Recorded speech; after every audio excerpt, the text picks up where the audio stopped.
परियोजनाओं का निर्माण कर रही है, जो दर्शाता है कि कंपनी राष्ट्र निर्माण में एक अग्रणी भूमिका निभा रही है। जल विद्युत ऊर्जा का एक स्वच्छ और नवीकरणीय स्रोत है, जो कार्बन न्यूट्रल फ्यूचर की ओर हमारी यात्रा के लिए महत्वपूर्ण है। कम कार्बन फुटप्रिंट के साथ विश्वसनीय बिजली प्रदान करके एनएचपीसी भारत के एनर्जी ट्रांजिशन में एक महत्वपूर्ण भूमिका निभाती है और साथ ही 100% ग्रीन एनर्जी का उत्पादन कर ये देश के कर्मठ नायकों के संकल्प को बल देती है। भारत रिन्यूएबल एनर्जी रिसोर्सेज में जितना कमांडिंग पोजीशन में होगा, उतना ही बड़ा बदलाव वो पूरे विश्व में ला सकता है।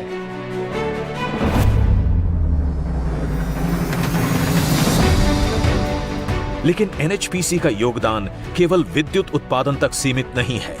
एनएचपीसी सीएसआर के तहत विभिन्न विकासात्मक कार्य करके देश के सुदूर क्षेत्रों में सामाजिक आर्थिक विकास को भी गति प्रदान कर रही है। एनएचपीसी की कर्मभूमि भारत की सीमाओं से परे भी फैली हुई है। भूटान, नेपाल में परियोजनाओं और दुनिया भर में साझेदारी के साथ एनएचपीसी दुनिया के साथ ऊर्जा समाधान साझा करने में लगी है। कंपनी की परामर्श सेवाओं ने जल विद्युत इंजीनियरिंग में नए मानक स्थापित किए हैं, जिससे कंपनी को वैश्विक स्तर की प्रतिष्ठा मिली है। जल विद्युत के साथ ही एनएचपीसी अब सौर ऊर्जा, पवन ऊर्जा और ग्रीन हाइड्रोजन के क्षेत्र में भी नए क्षितिज तलाश रही है। लेटेस्ट जियोलॉजिकल और जियोटेक्निकल स्टडीज से लेकर उन्नत निर्माण तकनीकों तक कंपनी की विशेषज्ञता ये सुनिश्चित करती है कि हर परियोजना एक सस्टेनेबल फ्यूचर की कारक बने। कंपनी का लक्ष्य 2029 तक अपनी क्षमता को दोगुना करना है और 2047 तक विद्युत उत्पादन को 50,000 मेगावाट तक बढ़ाना है। वो दिन दूर नहीं जब एनएचपीसी विश्व पटल पर नवीकरणीय ऊर्जा के क्षेत्र में अग्रणी कंपनी होगी। एनएचपीसी का अपने स्वर्णिम 50वें वर्ष में प्रवेश करना और नवरत्न का दर्जा हासिल करना जितना महत्वपूर्ण है, उतना ही महत्वपूर्ण है एनएचपीसी का निरंतर प्रगति पथ पर अग्रसित होते रहना। इस उपलब्धि का सबसे अधिक श्रेय यदि किसी को जाता है तो वह हैं एनएचपीसी के सेवानिवृत्त और वर्तमान कार्मिक। एनएचपीसी के कार्मिक कठिन परिस्थितियों में अपने परिवार से दूर रहकर पूरी कर्तव्यनिष्ठा के साथ एनएचपीसी की विकास यात्रा में अपना योगदान दे रहे हैं। अब जब एनएचपीसी अपने स्वर्णिम 50वें वर्ष में प्रवेश कर रही है, मैं सभी सेवानिवृत्त और वर्तमान कार्मिकों एवं विशेषकर उनके परिवार के सदस्यों के प्रति अपना आभार प्रकट करता हूं, क्योंकि उनके समर्पण एवं एनएचपीसी के प्रति उनकी उत्कृष्ट भावना के फलस्वरूप ही एनएचपीसी आज इस मुकाम पर पहुंच पाई है। मुझे पूरा विश्वास है कि अपने कार्मिकों के कठिन परिश्रम और सहयोग के बल पर एनएचपीसी शीघ्र ही महारत्न कंपनी बनने के अपने सपने को भी साकार करेगी। एनएचपीसी को इस स्वर्णिम यात्रा में सहयोग देने के लिए सभी को धन्यवाद और शुभकामनाएं।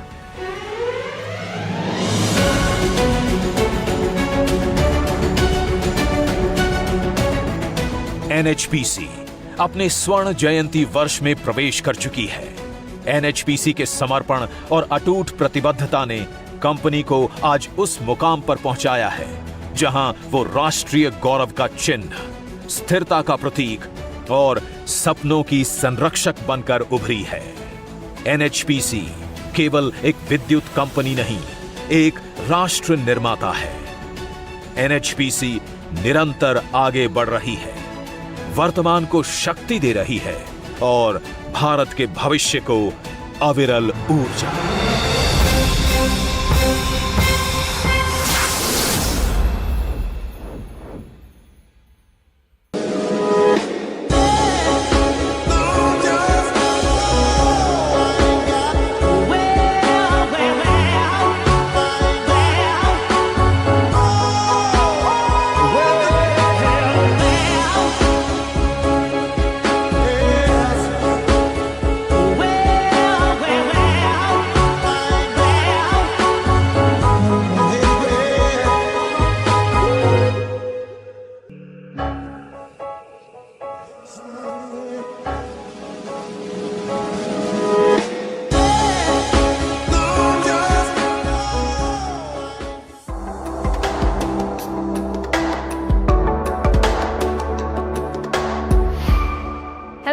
Welcome to day 2 of the 22nd HT Leadership Summit. Our theme, Ideas That Inspire, drives us to explore the uncharted territories of knowledge, insights, and visionary ideas. We are honored to welcome a dynamic leader who's been instrumental in shaping the luxury automotive landscape in India, Balbir Singh Dhillon, who is the head of Audi in India. He has a rich experience of the automotive business, gained in a career span of over 23 years, holding multiple leadership and senior management positions in the industry. Driven with a clear vision, Balbir has effectively led, trained, and coached national and international teams, cultivating excellent relationships with the head office, business partners, and suppliers while putting organization on a sustainable and profitable growth trajectory. Here's him in conversation with Mint Editor-in-Chief Ravi Krishnan.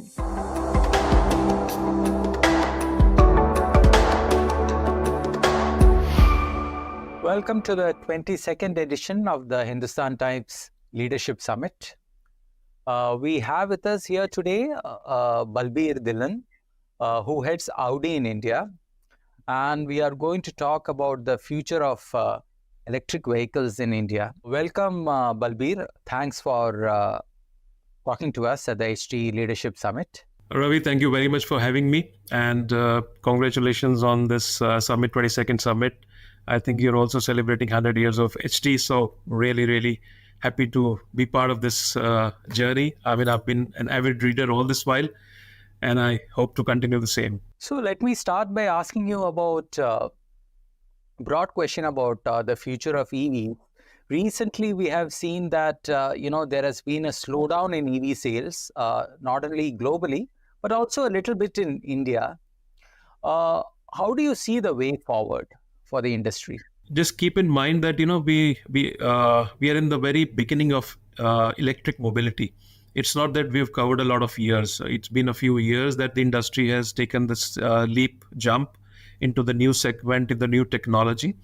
And whenever there is a major shift that happens, not just in India, perhaps globally as well, it takes many years because, there are 4 stakeholders that have to come together to make, especially the EVs, to be a success. One is, of course, that the top of the pyramid is the customer. So somebody has to accept these cars and they would be driving these cars. So they are the top of the pyramid. Then peripheral is also the charging infrastructure. So now, we have, let's say, 75, 80,000 fuel station in India, but there are not these many charging points in India. And what kind of charging points, high speed, low speed, all those challenges. Second thing is the charging infrastructure. The third is the policy. Whenever there is this kind of a change, which is anticipated that you need to achieve certain penetration in EVs, we need to have a positive policy framework, across the board, helping from top to bottom. And last but not the least, the OEMs. Whatever contribution we could give from our side, developing the technology, bringing latest technology also into the country, and also helping as much as possible into setting up the charging infrastructure, not just the chargers, but also a lot of peripheral things like softwares, charging application, etc., etc. So I think all of these things come together, needs to make this industry successful. And we are running a marathon. It is not a sprint. So we've just run a little bit of this marathon, and I think we'll continue to need to push this. And a lot also, like you mentioned, globally, you're seeing a little bit of a slowdown. A lot of incentives have been given to the industry in the past. Whenever the incentives are taken back, you will always see this slowdown that happens. But I think all of this is temporary. over a period of time, we should see the industry further growing up. And last but not the least, you don't have all the models available across the board right now. Whether even if I talk of Audi, we only represent a certain segment of customers. We are importing certain number of cars. We are importing certain costly, let's say, cars at a certain cost and above. We don't have cars available across the board. And same, if you see in general in the automotive industry in India as well, not all of the manufacturers are participating in across the board. So I think when we have all the models, when you have charging infrastructure, you will see this growing. So like I say, there will be ups and downs. Automotive industry moves ups and downs. So this will be part of our life. We'll need to be resilient. We need to be clear on our focus that we need to continue to push this topic. So I think ups and downs will be part of life, but we need to be clearly focused and continue to grow. So from your interactions with customers and people who are in the market to buy vehicles, what do you think is the single most important factor which influences their decision, to buy electric vehicles or not go for electric vehicles? Because in a recent survey, which I read recently, about 55% of people who are already electric vehicle owners said they wanted to go back to internal combustion engine vehicles. The cars that we've sold in India, we've been in touch with our customers very, very closely, personally meeting them, speaking them. So multiple things. In our segment in luxury space, first of all, our customers have multiple cars. So, electric cars is not the only car. It is one of the cars, mostly what they own. So when it comes to running these cars within a city, all our customers are very, very comfortable because you have now, a single fully charged car can give you up to 600 kilometers, 550, 600 kilometers of range. So within city, there is absolutely no trouble. So one of the challenges our customers do talk about is if they need to move within 2 cities, then what is a comfort zone? The next topic, which we when we got into a little more detailing, we were also checking, with them that yes, we have charging points in between 2 cities. So the next question comes from their side is that what if the charger is not working when I go there?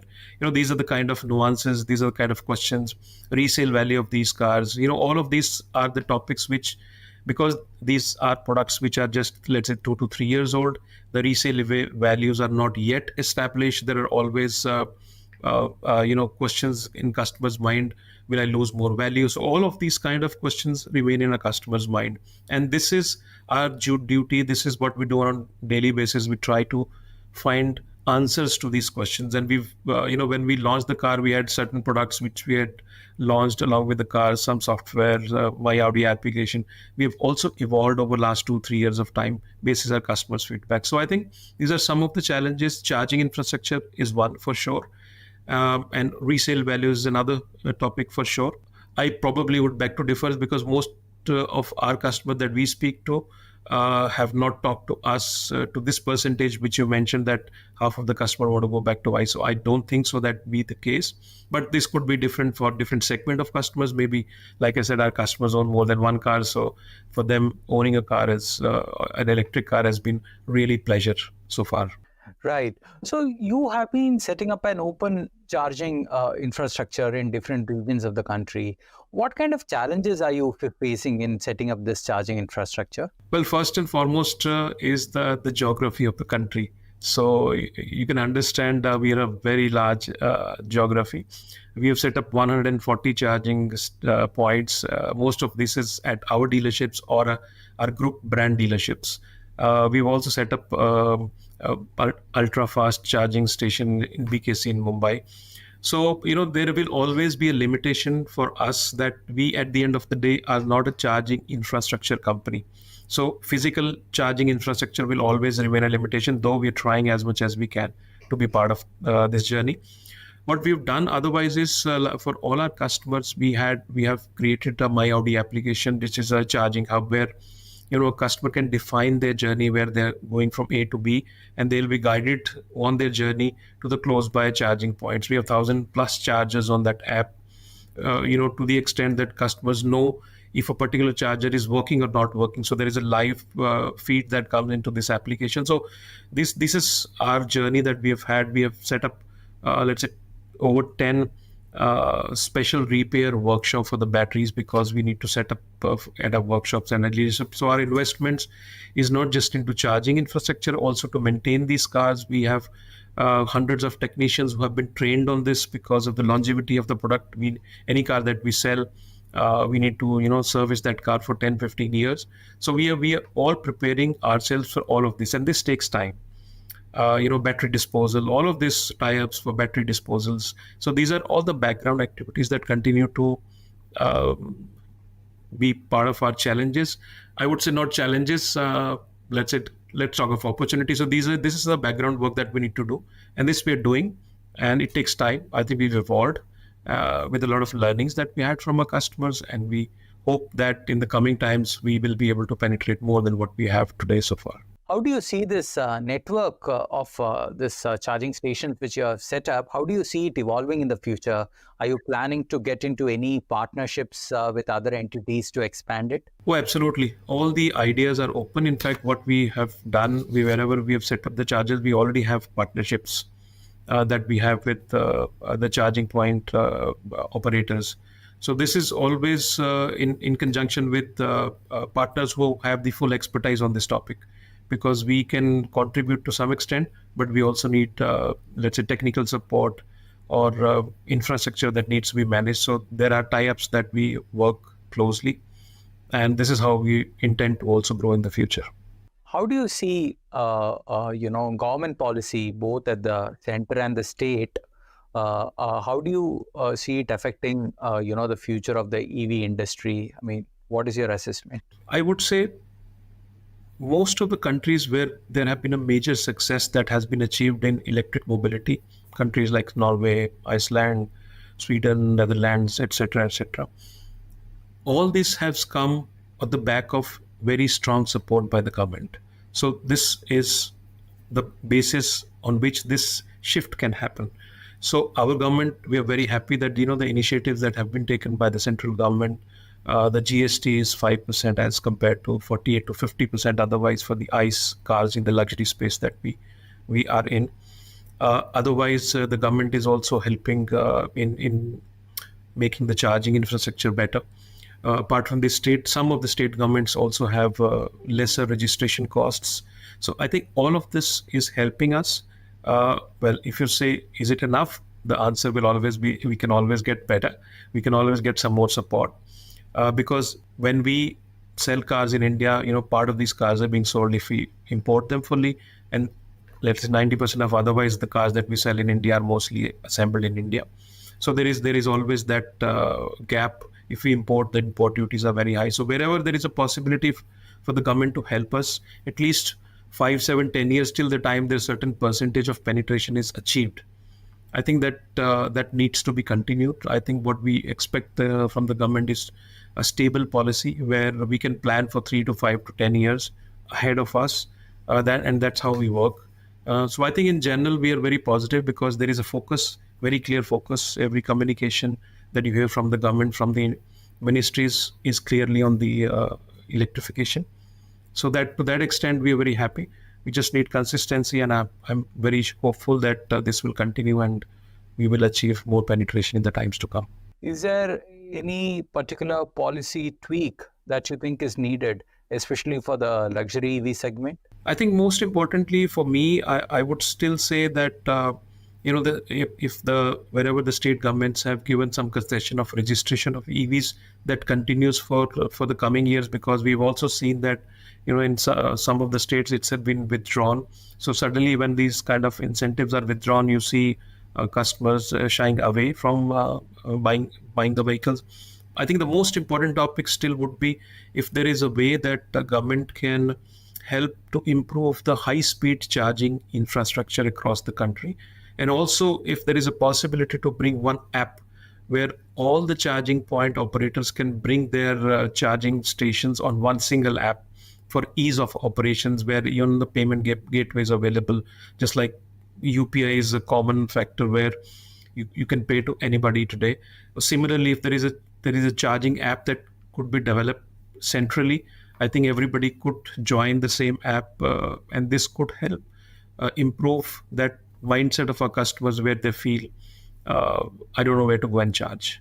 So I think these are some of the things which are a little softer, and some of the things where we need really concrete step so that the charging infrastructure improves and we are able to sell more cars. The PM e-drive scheme has laid some emphasis on charging infrastructure. Do you think that is sufficient? I think any effort that comes by is positive. There can always be things that you can do better, more, but anything, it's only helping upwardly, it's only helping positively. So I think that the talk itself, that you are showing a direction, is good enough many times for us to decide for our future products, that this is the that direction that is coming from the government. So I think all of this is definitely helpful, as in when it gets executed on the ground in the real life, where we see it's whenever you come with these new ideas, you always will have challenges in implementing. And over a period of time, then you do the course correction and then refine all of these ideas. And this is where the practically the real life ease to the customers comes by. I think it's a positive step, and we wish that it works well, and we continue to get even more support from the government. Battery costs are, a very high component of electric vehicles. And given the way that, how there are these rare earth components also which go into batteries, where China has a hold, how do you see, value chain, supply chains, or rather global value chains around EVs evolving? Because the high prices of electric vehicles is also one constraint in their adoption, isn't it? No, you're right. I think two-sided answer. One is the recycling of the batteries. Once we have to achieve that over a period of time, where the outgoing batteries are being replenished, reused. And of course, the first question is again how the supply chains are. I think as the volumes grow, the cost will come down, and we are in the process of achieving those threshold volumes. May not be in India yet for us, I would say, but over a period of time for our group, we have started manufacturing these batteries in multiple of our plants globally. And as we start manufacturing ourselves, the cost will come down. So there is no doubt about it. But of course, like you said, rare earth metals, there is a dominance of certain players, certain countries that will remain. I mean, we are also living in a world where we largely dependent on oil on other countries. So this, dependency on one another will always remain. We are a part of a global company, so this will continue to be. But I think as the volumes grow, the cost will come down. We have not yet reached there. Is it only economies of scale that are going to drive battery costs down, or is some R&D also happening where we can hope that push? Absolutely, both sides. I think like I said, it's been a couple of years only into this technology, so you will see more and more technology coming by, and of course the scale that grows. So both-sided approach, I would say. Audi itself has been importing many of its models from the global EV portfolio. Are there any plans to manufacture some of these vehicles in India? Well, you're right. We were one of the first ones to launch many cars. We in fact had 4 SUVs, and we were the first one to launch the 2 sports cars in the EV space way back about 3 years back. I cannot give you the answer right now, but we are evaluating, because now in our global portfolio, we are globally launching certain new products on the new platform. So we are in discussion with our headquarters. We also need a minimum threshold volume to even assemble these cars in India. So we are working with the headquarters. I don't have an answer, positive or negative right now, but very seriously, we are working on these topics. And as soon as I have some news, I'll be able to share. But what factors would influence this decision? Mostly the volumes, because you have to keep in mind that, even if I sell one car, we sell one car in the country, we have to service that car for 10, 15 years. So a minimum threshold is required for us to take that decision, and which particular model is, successful so last 3 years, whatever we have been able to sell in India, that has given us experience to also decide the future. So whether you pick up SUVs or pick up sedans or you pick up sportbacks, so what body type will be more successful, what minimum threshold volume, what kind of policies are existing, which will lead us to reach certain volume. So we need to plan 3 to 5 years, and so that minimum volumes is what we need for any particular car to be made in India. So I think we are in the process of defining these parameters for some of our future products. And once we are able to crack that with our headquarters, I think that's the time when we should be able to share more details on this. But yeah, I think single word answer is volumes. Circling back to this, this battery issue, there is also, one section of experts who are saying that, maybe we should focus a little bit on flex fuels and hybrid vehicles in the short to medium term, before we focus fully on electric vehicles. What are your views on that? Well, I will limit here my views mostly on the luxury space, or specifically where we operate. So I think our stand has been very clear, and I will tell you also why. That we are moving from ICE to electric straight. We are not looking at any intermediary step. The reason is the luxury space in India is still very small. We'll end up selling about, let's say, 4.2 million cars this year, but we will end up selling just about 50,000 cars in the luxury space. And that 50,000, 40,000, 50,000 has remained for many years now. So the luxury space still is very small. And you have all the players, let's just say, 80, 90, or 100 models in the luxury space are existing for this 50,000 cars. So if you just look at per model sale, it is just about 500. So the volumes still are very, very limited. So I think all of this does play a big role in our decisions on these topics. And I think as we evolve, as the industry evolves, as we grow further, we will be able to bring in more models that are made in India. So in your assessment, let's say by 2030, what percentage of luxury vehicle sales will be made up by electric vehicles? Well, first and foremost, I think as per our current assessment, if the things remain same, the luxury space should be close to about 100,000 cars, let's say somewhere in 2030, 2032, around that period. I think our assessment is between 40 to 50% should be electric vehicles. So because we are also moving in this direction globally, Audi has decided to be a fully electric car company. That's the decision from our board, from our headquarters. By 2033, probably 1 or 2 years up and down. So we are already moving in that direction, and that's one of the reasons why electric cars to be made in India is only a matter of time. It is not the question of if; it's a question of when.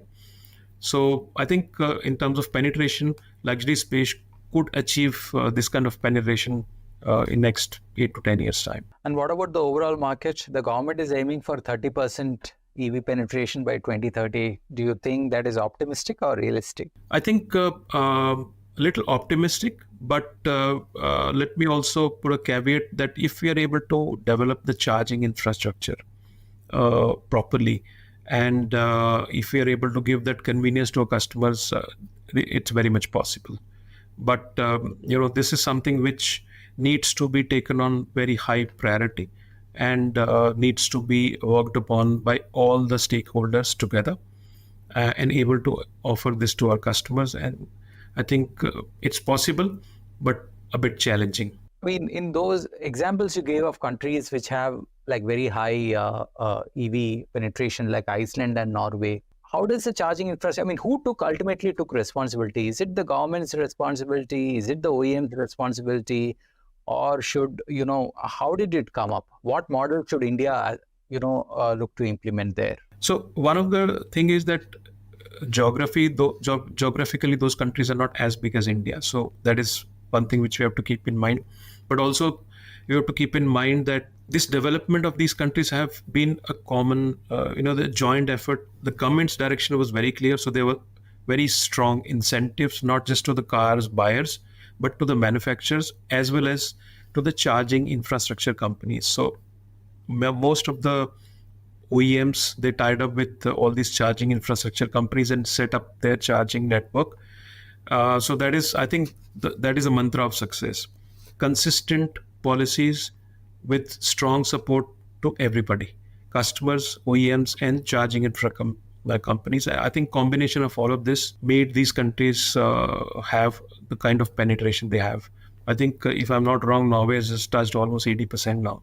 Well, then charging infrastructure, I think, remains the key to allay range anxiety and accelerate the adoption of EVs. When I say charging infrastructure, I mean to say high-speed charging infrastructure, so that you charge in 30 minutes and move on.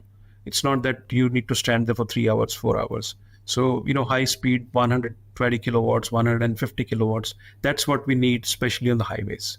For the cities, it's workable because most of the cars that we sell, we give an additional charger at home or an office. So within city, there is no problem. Highways is where we need high speed charging infra. So that is what our requirement would be. Thank you, Balbir, for sparing time to have this discussion with us on the future of EVs in India. It was my pleasure, Ravi. Thank you so much.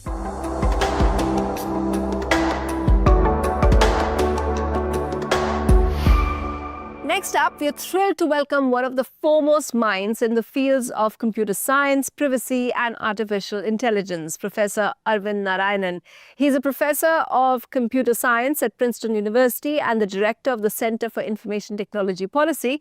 His work was among the first to show how machine learning reflects cultural stereotypes, and his doctoral research showed the fundamental limits of de-identification. Narayanan was one of Times inaugural list of 100 most influential people in AI.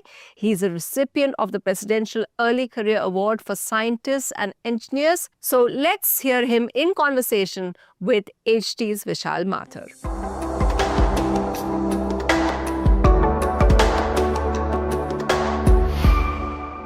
Hello to all our viewers to this year's Hindustan Times Leadership Summit. It's special because this year your loved Hindustan Times is 100 years strong. And it's also special because we are joined by a very special guest, Professor Arvind Narayanan from the Princeton University. Well, he really needs little introduction because he is the definitive voice about the personal technology, a lot of the technology that we interface with on a daily basis, and of course, the inevitable questions that come with it. Artificial intelligence, cryptocurrency, ethics in AI, the way technology tracks us on the internet. Those are just some examples. Thank you, Professor, for joining us. If I may begin. Hello, Nathan. It's great to be here. I look forward to our conversation. Thank you. In your new book, AI Snake Oil, you've referenced very nicely your fears about the availability of AI to consumers as a major societal problem. What would you tell consumers out there in terms of how they should be using the tools that are already available to them and save themselves from the inevitable pitfalls that come eventually? AI has many benefits. It also has risks. AI being widely available to consumers is not necessarily a bad thing. In fact, for the first time now in the last few years, it is the case that anyone can access really, really powerful AI systems that previously may have been only available to companies and governments. So we think that's largely a good thing. But of course, we can only realize the positives if we're very, very aware of the risks. We know what the risks are, broadly speaking. We have things like students using AI to cheat and therefore not getting as much benefit out of education as they otherwise might. We have people using AI to create non-consensual nude images of people. This is, of course, affecting hundreds of thousands of primarily women in every country in the world. So there are many of these types of misuses that are possible. Now, for some of these types of misuses, I think it's the individual's responsibility primarily, although companies should certainly improve their products. So when we're talking about misuses like, for instance, lawyers who are using AI to try to get help in making their legal arguments, and they don't realize that these chatbots can, quote unquote, hallucinate, they can generate wrong information.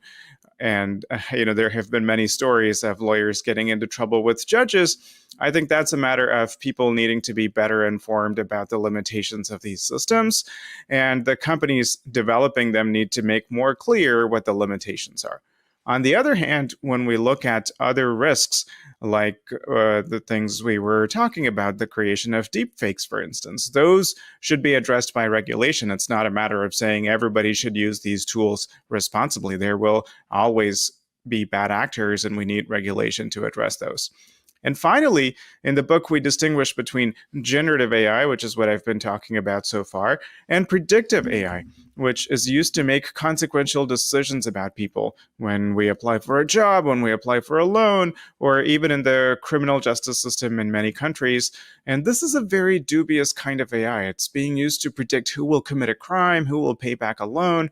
These are things that are hard to predict. And so these AI systems are being used in very unjust ways. And I think as a society, we should be really careful about them. We need more regulation. We need companies to think more carefully about how they're using these systems. Inherently, with something like generative AI, which needs data sets to learn what it eventually learns, is it really possible for it to perhaps avoid problems like bias or hallucinations? In the last couple of years, there has been a lot of progress made on the problem of bias. So, for instance, one kind of bias is that if generative AI is primarily trained on text and images from the Western world, it might not be very good at, for instance, speaking in Indian languages or correctly visually representing the culture in many countries of the world. This has been a problem for a long time. Things are actually improving. There are ways to incorporate more diverse data sets in the training of these systems. There are ways after they have been trained to kind of fine-tune their behavior so that they're better aware of cultural differences, nuances. Progress is happening on these fronts. It's not going to be perfect. The hallucination problem, I think, has been harder to solve, but I think more and more we are seeing chatbots that don't necessarily answer questions from their memory, so to speak, but retrieve information from the web and try to summarize that information. That cuts down the rate of hallucinations. It doesn't completely solve the problem. So I think for the time being, users of generative AI have to be aware that this is an inherent limitation. I don't know on what time frame it's going to be solved, if ever. So it's going to be our responsibility to be more careful. You mentioned the example of lawyers getting into trouble with judges. There have been numerous examples of students getting into trouble in schools by using generative AI tools to answer their assignments. Why do you think humans are not really stepping in when they could easily identify that the generative AI tool is giving them wrong information? Why are humans being incapable of correcting technology, if we may? I think maybe I'm a little more optimistic than that. I think we do see many people using these tools in a responsible way. But when someone makes a mistake, of course, that's more likely to make the news if there's a funny story of a lawyer who has submitted a brief in court that is full of incorrect citations, made up cases, and so forth. So we hear about that a lot more, I think, than the millions of people who are using generative AI in beneficial ways and are aware of the limitations.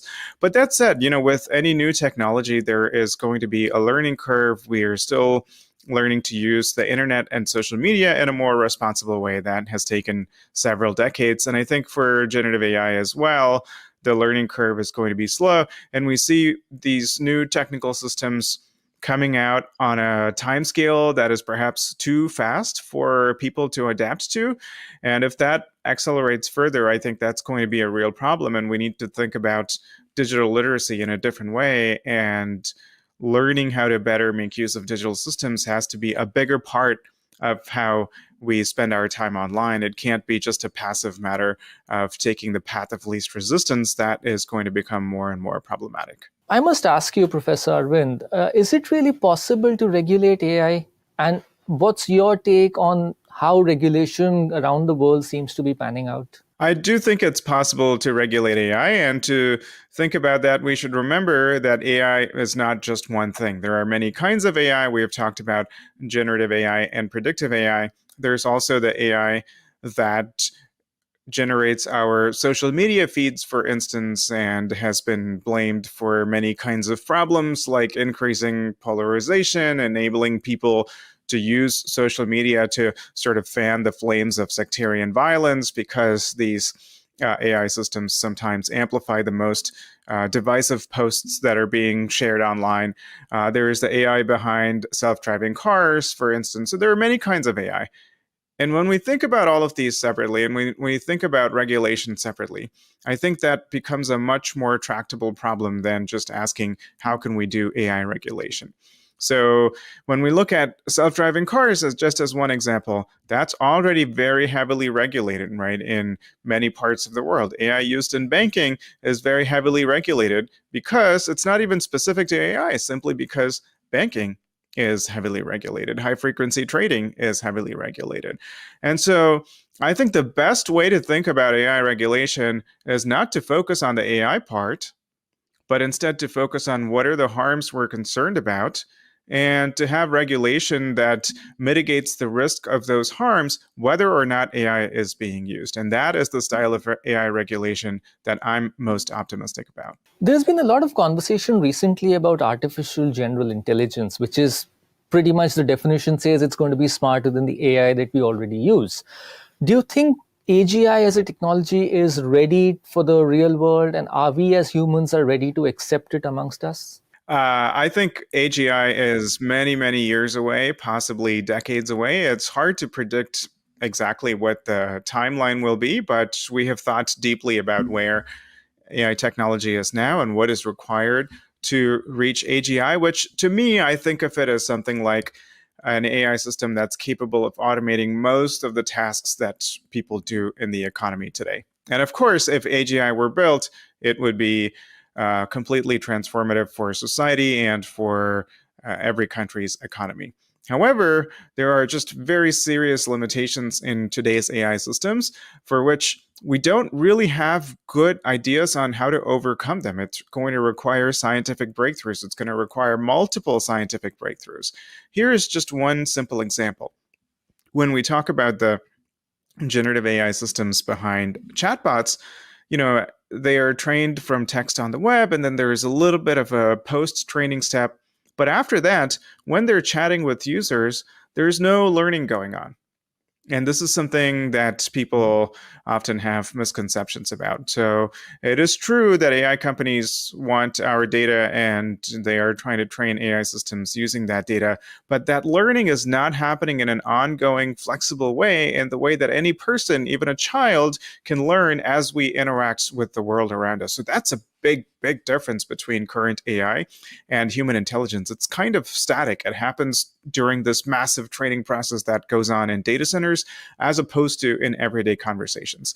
So that means that the flexibility of AI today is very limited.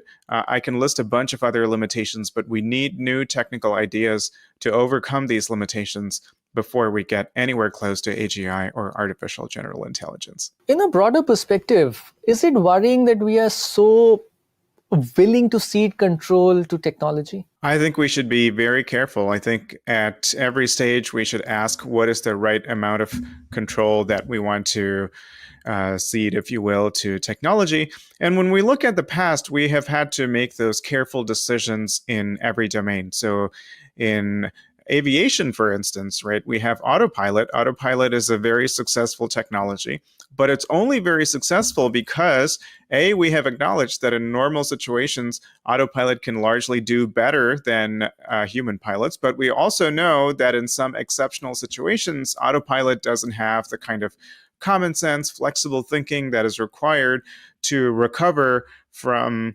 difficult situations that might be encountered during flight. And so we've had to develop rules for when it's okay to use autopilot and when the human pilots need to take back control. So we need to go through that kind of exercise in every single domain in which we are putting AI into operation. And if we don't, then we are risking potentially catastrophic failures. At this point, I would like to inform our viewers that Professor Arvind has been closely tracking what tracks us on the internet, the World Wide Web as we know it. In a paper a few years ago, you wrote about the long tail of tracking. So how much of a soup do we find ourselves in now with, as consumers, with how much we're allowing ourselves to be tracked on the internet? And is there really any escape from this now? So this is happening primarily because of the online advertising industry.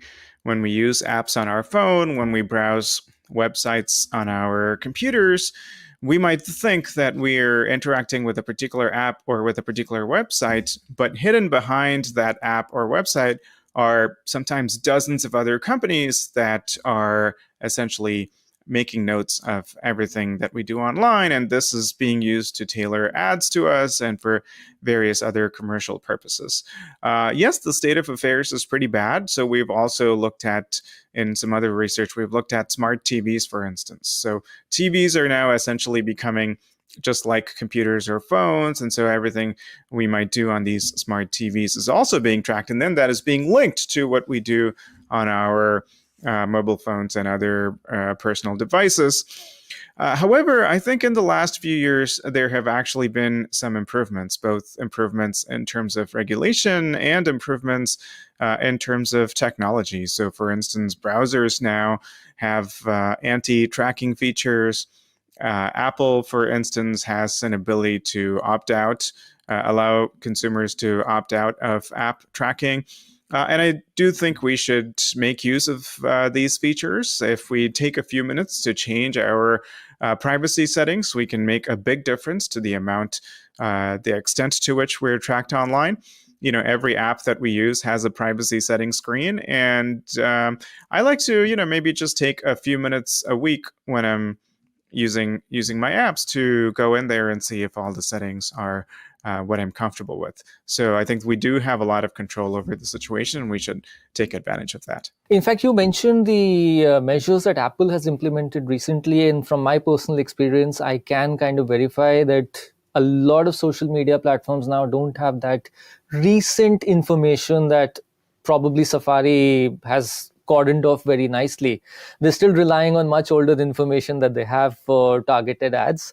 But in your what's your take in terms of all the claims that big tech companies are making that fine, we are fighting against users being tracked online? Is it enough, and what else do they need to do? I think the actions by companies are not going to be enough. So we're seeing an interesting Silicon Valley versus Silicon Valley dynamic. When a company like Apple, for instance, as the device maker, they want to track our activities as much as possible, but they will try to prevent websites or apps from tracking us through Safari or through the iOS app tracking transparency feature. And so this is an interesting contradiction, if you will, but you can understand what is going on. I think there is both a competitive aspect to Apple's behavior and to the behavior of other companies.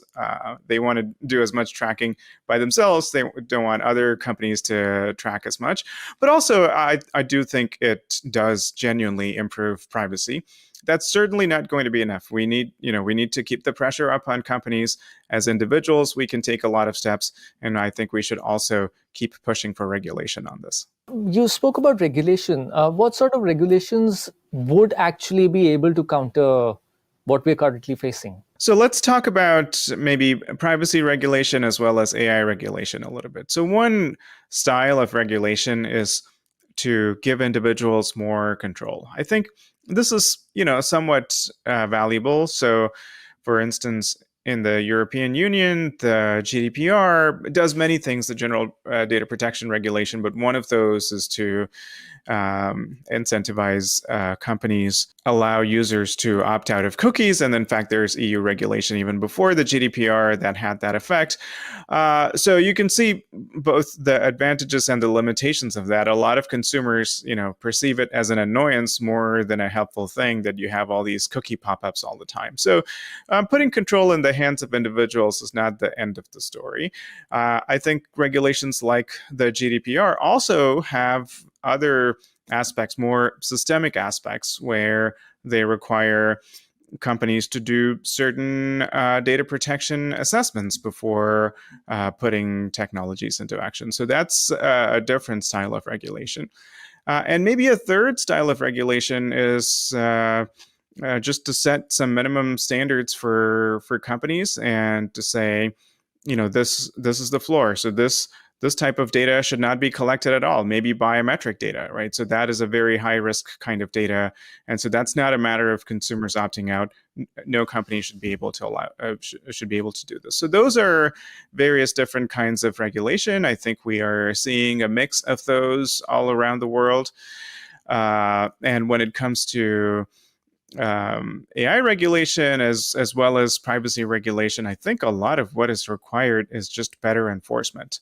A lot of the time, companies might make promises like, oh, our AI is not discriminatory, or our products are privacy protecting, but then when you actually look at what's happening, that's not true.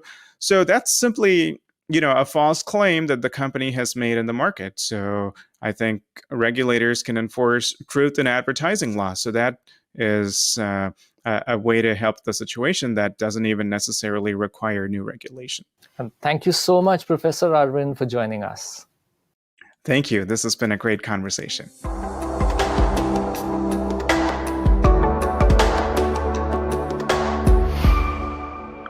We've saved one of our best sessions for the last. It's a privilege to welcome three extraordinary athletes who have brought immense pride to India through their unparalleled dedication, skill, and passion.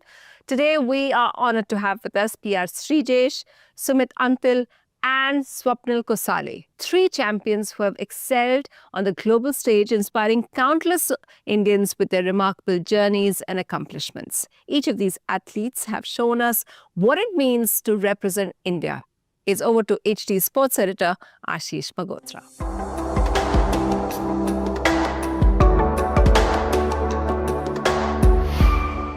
Hello and welcome to the 2024 session of the Hindustan Times Leadership Summit.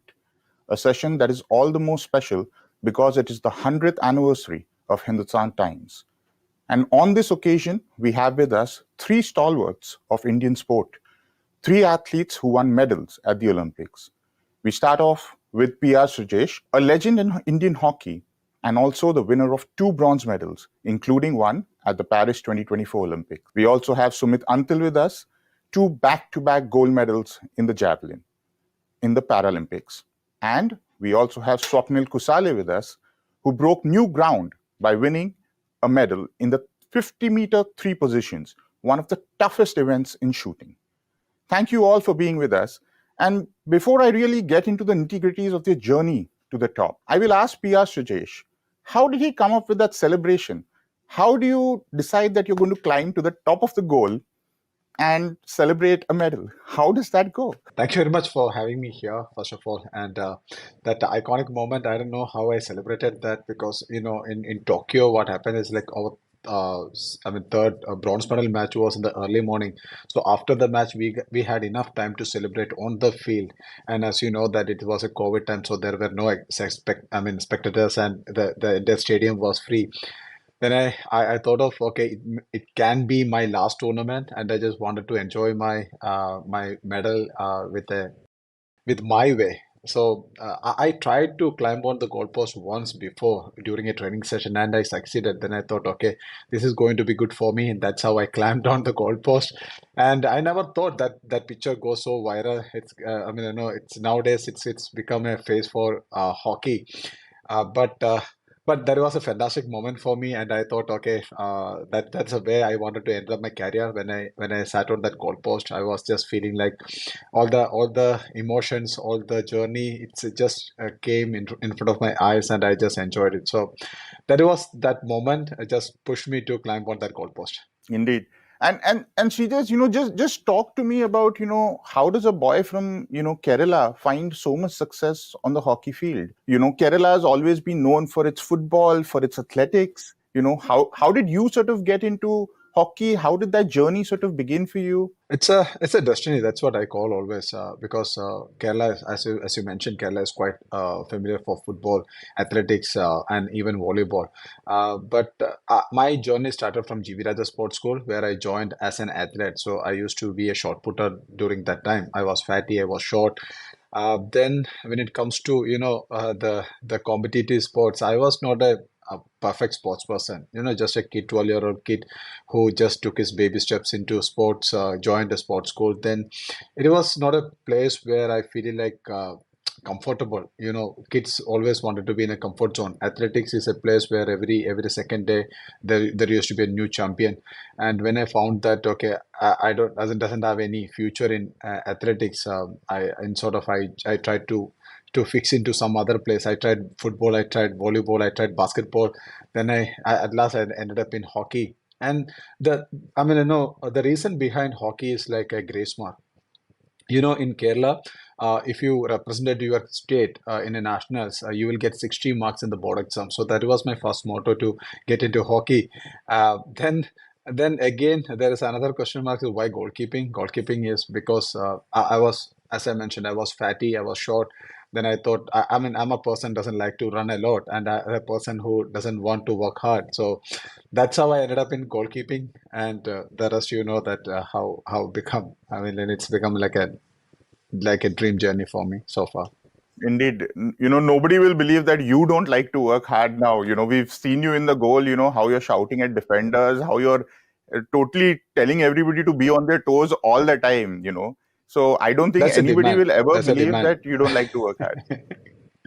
No, that's the demand of situations, because once you started to play the game and when you are getting into that serious note, definitely you started to push yourself hard to become the best, because there is no place for a second person in the team.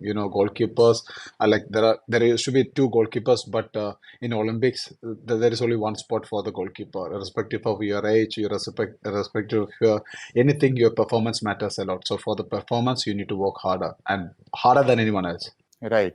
So, Sumit, can you आप अपनी journey के बारे में कुछ बता सकते हैं हमें कि आपने कैसे ये स्टार्ट किया और आपने किस टाइम पे डिसाइड किया कि ये ही स्पोर्ट आपके लिए है? मैं बचपन से रेसलिंग करता था सर, कि जिस एरिया से मैं आता हूँ सोनीपत में, वहाँ पे हर घर में रेसलिंग करते हैं। मतलब एक स्पोर्टिंग कल्चर है कि रेसलिंग को बहुत ज्यादा बढ़ावा है। तो मैंने भी स्टार्टिंग रेसलिंग से ही की थी। लगभग 8 साल मैंने रेसलिंग की है। इतनी अच्छी स्टेज पे नहीं, बट जब इनिशियल स्टेज होती है किसी भी एथलीट की। उसके बाद में फिर एक्सीडेंट हो गया 2015 में, और 2 साल फिर मन में ये आ गया कि थोड़ा पढ़ लिख लेते हैं और कहीं पे जॉब लग जाएगी और लाइफ थोड़ा स्टेबल हो जाएगी।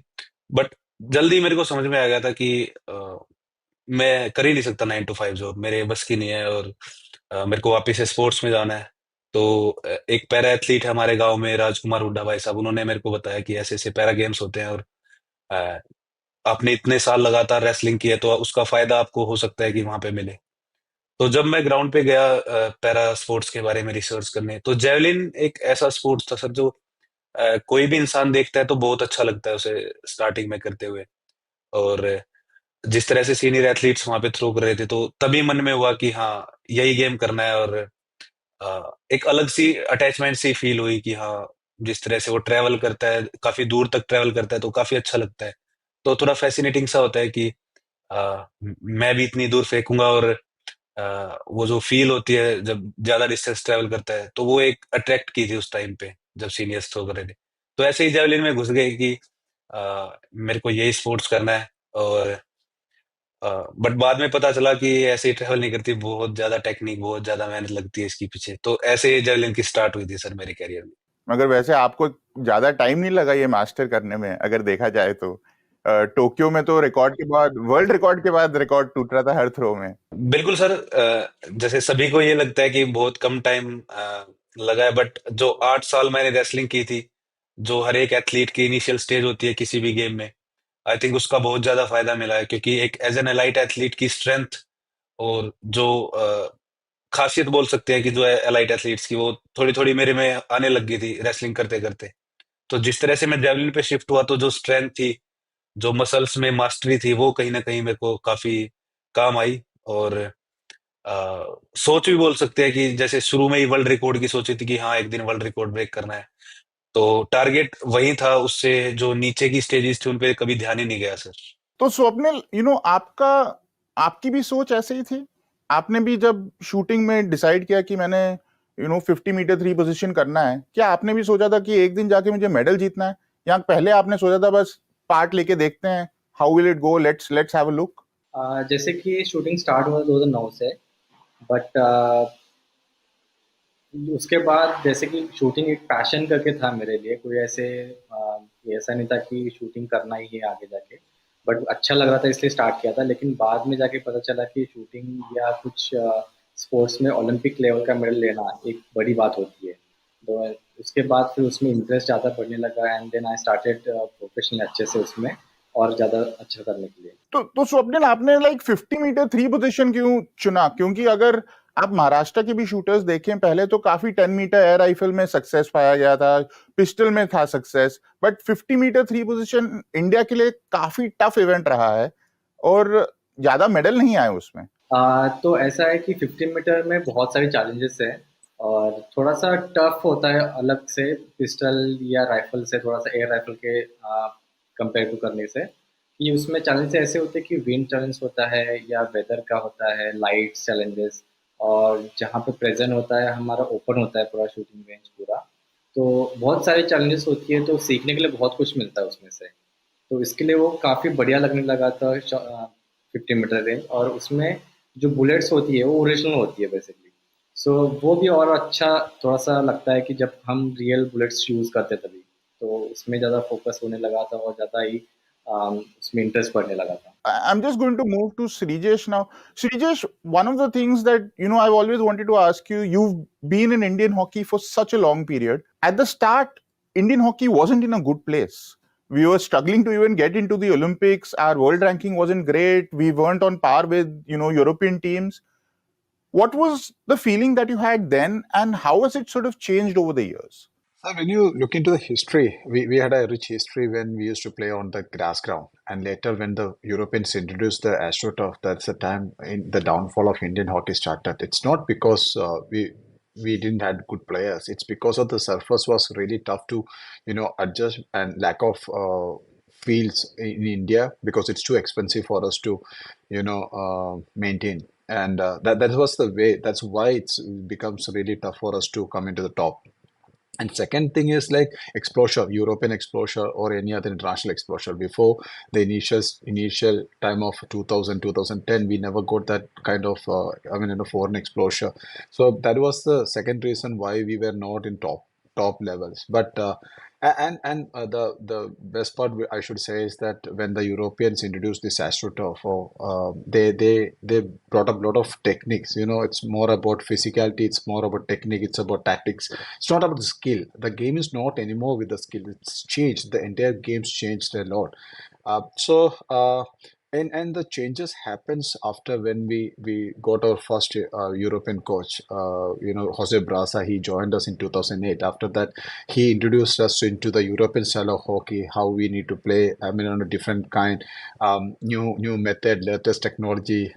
We used to get video analyst into the team. So. And gradually we started to develop. We started to adapt the new style. We learned the basics. Again, we try to apply it on. And after the European coaches comes, they used to talk with the European coaches again, or the coaches with Australia. We used to travel a lot. We used to play more test matches. So when we started to get more international exposure, then we realized that okay, we are capable to beat any team on a given day. And I should say this is like Hockey India League also, played a wonderful role to develop hockey in India, because when you play alongside with the top player, international top players, or when you are playing against them in front of a huge crowd, that's also helped us to develop or mature as a international level player. So over the period, the players' mentality changed a lot. Before, everyone was thinking like, I just want to be part of the national team. Now people always started to dream about, I want to not only become a part of the Indian team, I want to go to an Olympics and win a gold medal. So the thinking mentality changed over a period, and I think I definitely took almost 10 to 15 years to achieve this. I think, people think it's 10 to 15 years, but somebody might even say just only 10 to 15 years, because it is actually a hard journey, because you've got to teach people from the junior level. You can't just teach the seniors and forget the juniors. But Sumit, one thing I wanted to ask you, like in many other sports, India has chased the top guys. You are, on the other hand, being chased by all the other javelin throwers around the world. What is your mentality like? How do you sort of aim to keep staying on the top? देखिए sir, जो मेरा मानना वो है कि एक बार top पे पहुंचना बहुत आसान होता है, बट टॉप पे बना रहना वाकई में बहुत मुश्किल होता है।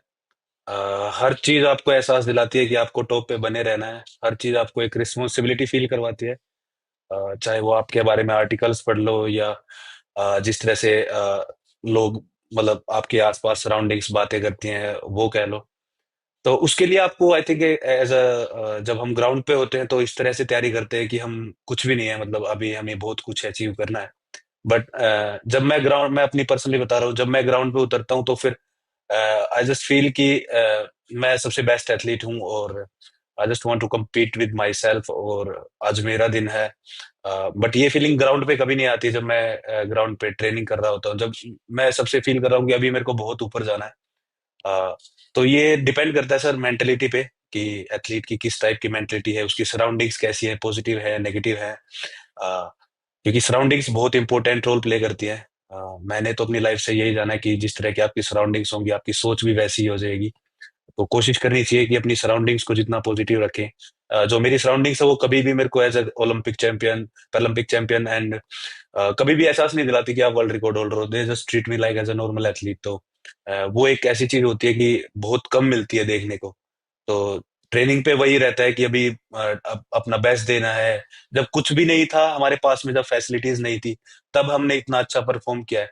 तो जब आज हर चीज है हमारे पास में अच्छा कोच है, अच्छी फैसिलिटीज है, अच्छा सपोर्ट स्टाफ है, तो हमारी भी कुछ रिस्पॉन्सिबिलिटी बनती है सर कि हम अपना बेस्ट निकाल के लेके सामने आए। स्वप्निल, ये जो अभी सुमित सराउंडिंग्स की बात कर रहे हैं, मैंने सुना है कि कोल्हापुर में there is quite a good sporting culture even at the district level, you know, does something like that sort of help you? Did it help you get into shooting in the first place? जैसे कि मेरे surrounding एक तो coach है मेरे Deepali ma'am, जो Olympic है, खेल चुके हैं। और उसके बाद मेरे भैया भी है जो वर्ल्ड कप खेल चुके हैं, बहुत सारे इंटर कॉम्पिटिशन खेल चुके हैं। एंड अनदर की तेजस्वी सावंत जो ओलंपिक भी खेल चुके हैं। तो सराउंडिंग मैटर करता है, क्योंकि एक्सपीरियंस जो उन लोगों का रहता है, वो एक्सपीरियंस हमें वो सिखाते हैं, बताते हैं कि कैसे किस लेवल पे जाने के बाद हमें किस किस चीज़ से टैकल करना पड़ेगा या किस चीज़ों से इग्नोर करना पड़ेगा।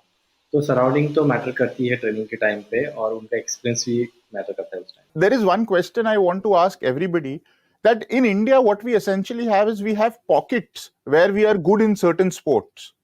But for India to truly become a sporting nation, do you feel that each sport needs to sort of find its way out of that pocket? And how do we sort of do that? No, I always believe that, you just need to find out talents from the very start beginning, in a small age, and we need to categorize players. It's I mean, somewhere we can copy or we can follow China, because how they test the genes, how they categorize their kids into different sports. Because if they find out that the kid is going to grow more than 6 feet or 6.5 feet, they're pushing them to play some volleyball or basketball. Or if they are small, they need to guide them into some other sport. So that's one of the things. Second thing is like, we can say is that the regional wise. So as I mentioned, Kerala is quite familiar for football. So the agility what the players get it, having in Kerala, it's totally different than any other part. Or in the Goa, they used to play, or in Bengal, they used to play more football. And when it comes to hockey, Punjab is a hub for hockey. And when it comes to Odisha, nowadays Odisha also coming to sport. So there we can focus into the region where there, which sports is familiar there, and we can push there, we can facilitate them there. That's one of the things. Second thing is the education, because we need to start this sporting culture from the school level, and to the families. That's one thing I always feel like we are lacking a lot, because I never seen my parents doing any sporting activity. So it's quite hard for me to start from the scratches. So we need to educate the family that sports is not a bad thing. Sport is good. You can have a very good future in sport. There are a lot of other part of the sport also. Let's like, if you want to do a job in sport, that starts from masseur, video analyst, physiotherapist, sports doctors, nutritionists, psychologists, coaches, video analysts, assistant coaches. So there are a lot of career where you can which you can pick up from sport. So once the parents understand that, then definitely they will push their kids to play sport, because everyone do have a different mentality. Like if you go to sport, then your educational career goes down, or your future is it's not in the right track. So that is, I mean, I know one thing which is really important. We need to introduce kids into different sport, not only one sport. I'm not saying that every kid should play hockey. No, we need to give them option. This should be like a buffet system. Kids go with a play to every sports. They try it. If they like it, they continue it. If they don't like it, switch to the next Just one. So as it was for you. yes, You exactly, also exactly. tried a lot of different sports before you settled on hockey. Yes, yes. So once they started to get an interest in that sport, then we feed them with the basic scientific training methods. So by the time once they're in 18 or 20 or 22, they are capable to play. And most important thing I always mention this is the mind. The mental health of the players, and we need to make sure that these players are dreaming about winning a medal. It's not dreaming about playing for our country. Dreaming about winning a medal for our country is more important. So we need to feed, or we need to see that dream into their mind from the childhood when they start the sport. And Swapnil, when we talk about dreaming to win a medal, ambition is something that has been very high in the shooting contingent for a long time. But at the last Olympics, we didn't quite get the success we needed. How strong is this ambition in the shooting contingent in you? How much do you actually think about wanting to win gold medals, not just wanting to compete? जैसे कि shooting में ऐसा है कि हर एक मतलब level पे athlete change होते रहते हैं और उनका परफॉर्मेंस चेंज होता है। यूथ भी आके सीनियर्स में खेलते हैं, उनका परफॉर्मेंस काफ़ी हाई होता है। तो इसमें मुझे ऐसा लगता है कि जैसे कि हर एक स्पोर्ट्स में फिजिकल एक्टिविटी जितना मैटर करता है, उतना ही शूटिंग में भी करता है। अगर फिजिकल फिटनेस आपका अच्छा हो और काफ़ी बढ़िया से हर एक चीज़ पे मसल्स पे वर्क करते हैं, तो आई थिंक शूटिंग में भी काफ़ी मेडल आ सकते हैं और ज़्यादा। और आई थिंक अभी भी ज़्यादा, जैसे कि लास्ट टाइम से काफ़ी सालों से शूटिंग के जो एथलीट्स है काफ़ी जो वो उनके टेक्निकल के वजह जैसे कि फिजिकल फिटनेस पे ज़्यादा ध्यान दे रहे, ताकि आप देख सकते हैं कि दूसरे कॉम्पिटिशन्स होते हैं जैसे कि वर्ल्ड चैम्पियनशिप या वर्ल्ड कप इसमें, तो काफ़ी मेडल्स भी उसमें आ रहे, ताकि क्योंकि उनका फोकस जो है का पूरा फिजिकल फिटनेस पे जा रहा है। तो आई थिंक नेक्स्ट ओलंपिक्स में भी ज़्यादा मेडल्स आ सकते हैं। मैं जब काफी एथलीट से बात करता हूँ, वो बोलते हैं कि एक बड़ा डिफरेंस इंडियन और बाहर के एथलीट्स में ये है कि वो डेटा कैसे स्टडी करते हैं, टेक्नोलॉजी का क्या यूज करते हैं। Do you feel that is still a bit of a differentiator, और do you feel most Indian athletes have caught up on that front, Sreejesh? What do you feel? Now we are in an advanced stage, sir. I mean, I know we are running. I mean, alongside with these Europeans, we do. I mean, I don't know about the other sports, but at least in hockey, we are using the latest software which to analyze the game, and we are using a GPS tracker where we can find out how much, I mean, what effort these players are putting in each match, and during the training session, how many kilometers they run, and how intense their training session was, what was their heart rate, how distance, I mean, how much distance they covered in a short time. So we are managing that, but the I mean, I always feel like it's not on the elite level what we are lacking. We are lacking in the grassroots level, because India's we are the most popular country in this world.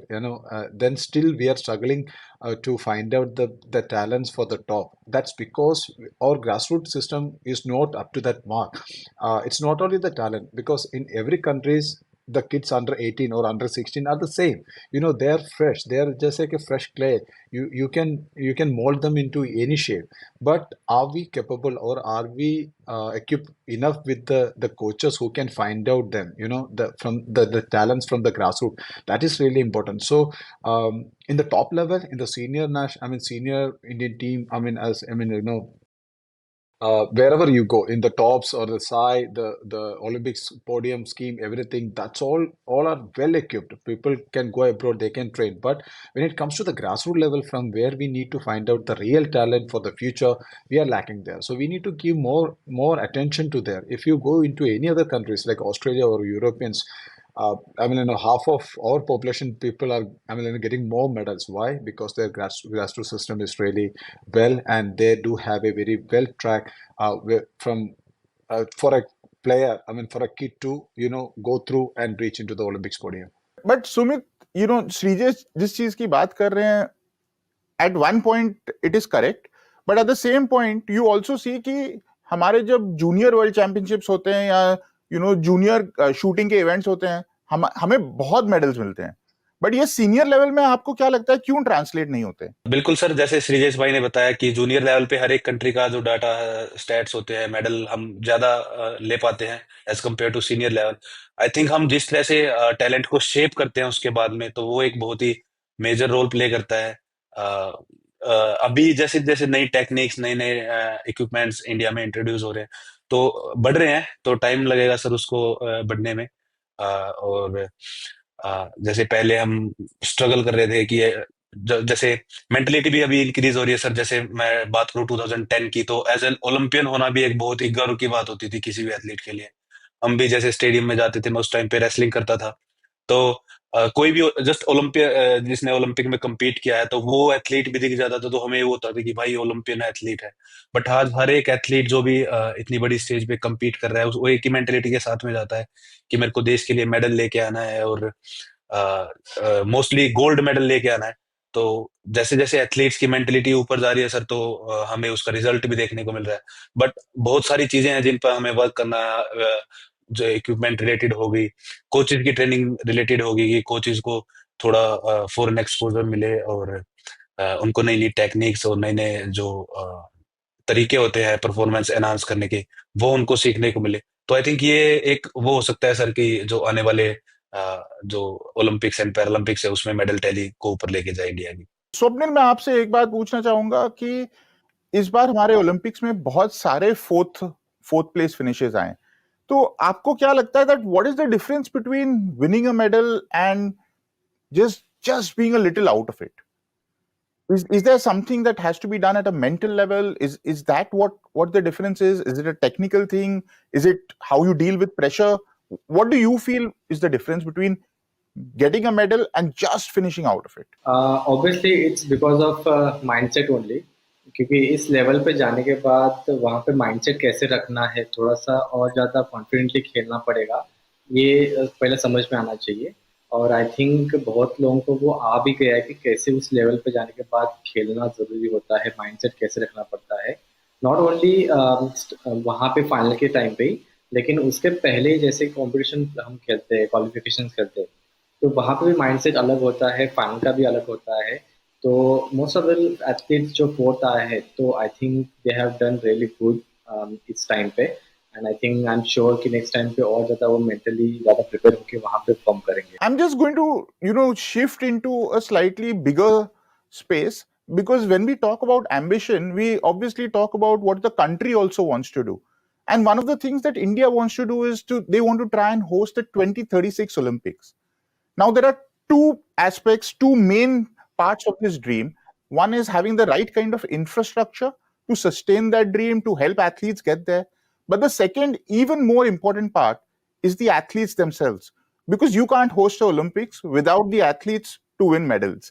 After all, the host nation needs to do well at the Olympics. So, Sreejesh, how do you see India sort of get its athletes ready, get the right kind of infrastructure for this kind of journey now, which is about to sort of begin, because India has already sent a letter of intent to the IOC? So I believe that financially or any technical wise, we are capable to host an international event like Olympics. But the question comes like how it's going to be, how it's going to benefit our athlete. How many medals are we going to win? Are we capable to participate in each event? That's are the question marks which raise, because that we do participate in certain events in a better way. Like athletics nowadays, we are dreaming about winning more medals, individual medals. Hockey is one of the event where we expect. Shooting is one of the area where we're really good at. Wrestling is one of the areas. Boxing is coming up with that good in performance. Badminton. There are games, but what about gymnastic, which contains more medals? So what about swimming, which having more events and more medals? So it's about, are we focusing into those areas where we can fulfill? Our Olympic journey. Okay, even if we are hosting 2036 Olympics, how many medals are we expecting? Are we covering these areas?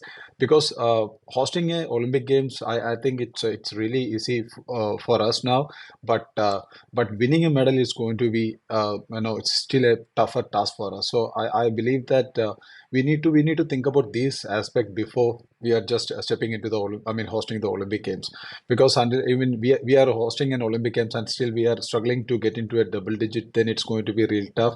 And definitely, you know that playing Olympics itself a great pressure. These two guys definitely know about that, because Olympics एक नाम के साथ एक बहुत बड़ा pressure भी आता है. Then definitely you imagine how it's going to play an Olympics in front of your own people. तो उसके लिए तो I mean we got another 12 years definitely, but still उसके लिए तो आपको बहुत ज्यादा काम करना पड़ेगा, and definitely you just need to dream bigger to achieve that. And Sreejesh, as you said, one of the most important things for this dream is going to be identifying good talent early and molding them so that they have enough time to find success first at international level and then at the major event. For sure, because the Olympic journey is not happens from from last 1 year or 4 years. It's starting from your first day of your career. Just Sumit ने जैसे बताया कि एक dream रहता है कि सबको है मुझे ओलंपिक्स पहुंचना है, now that dream is changing, मुझे ओलंपिक्स गोल्ड मेडल जीतना है. तो वो एक चेंज हम लोग को लेके आना है बच्चे लोगों में. I mean if you want to, I mean another 12 years, हम मेरे हिसाब से तो majority of the players won't be there to achieve that. तो बट अभी जो बच्चा लोग है जो 16 हो गया, then another 12 years, that I mean 28, और the kids are 14 years old. We need to feed them, we need to ask them dream about winning a medal in front of our own people. That is going to be really important. And which sports, that's the next question mark. Which sports is important for us, and we just need to focus on the other part also, where there are a lot of medals. And I think yes, it's a long journey, and every one of us part of that, and we just contribute our best to develop or best to achieve medal in our own soil. That's really important. And Sumit, when we talk about journeys, India's journey in the Paralympics itself has been quite stunning. In Rio, almost nobody really even knew about Paralympics, to now actually winning the number of medals that we do. It's quite stunning, and it kind of shows how India has really taken to Paralympics and the opportunity it provides. बिल्कुल sir, जैसे आपने Rio की बात करी, we finished with 4 medals, and in Tokyo we got 19 medals, and in Paris we got 29 medals. तो athletes काफी मेहनत कर रहे हैं. उसके साथ साथ में जैसे श्रीजेश भाई ने बताया कि एक पॉइंट बहुत जरूरी होता है, एजुकेशन, अवेयरनेस किसी भी स्पोर्ट्स को लेके. जैसे मैं अपनी बात करूं, मेरे को एक्सीडेंट के टाइम पे खुद को नहीं पता था कि पैरा स्पोर्ट्स होता क्या है, और ऐसे उसमें कम्पीट भी किया जा सकता है, what is the procedure to compete in the para sports.